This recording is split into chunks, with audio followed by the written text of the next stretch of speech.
Ngayong araw, magbibigay-pugay tayo sa ating mga bagong bayani.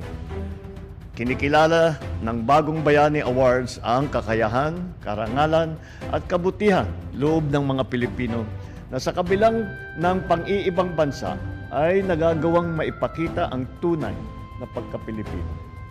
Naitaguyod ninyo ang ating mga pamilya at komunidad ng walang pag-aalinlangan.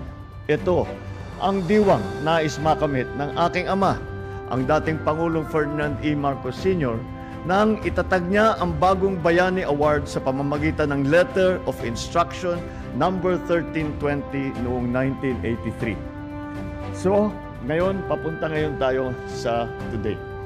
And we still see the immense value that migrant workers have brought to their families and to our country.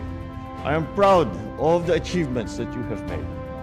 Binabati ko ang lahat ng mga Bagong Bayani awardees ngayong taon. Kayo ang pinakamagandang larawan ng kasipagan at galing ng Pilipino. Tuwing may kausap akong taga-ibang bansa, parating sinasabi sa akin ang husay ng mga Pilipino na nandun sa amin. Kaya maraming salamat sa inyong lahat sa pagbibigay karangalan sa ating bansa. Dahil alam naman po natin, hindi biro ang manirahan sa ibang bansa, makisama sa ibang lahi at mawalay sa pamilya. Ngunit patuloy pa rin ang inyong mga sakripisyo para sa inyong mga minamahal sa buhay.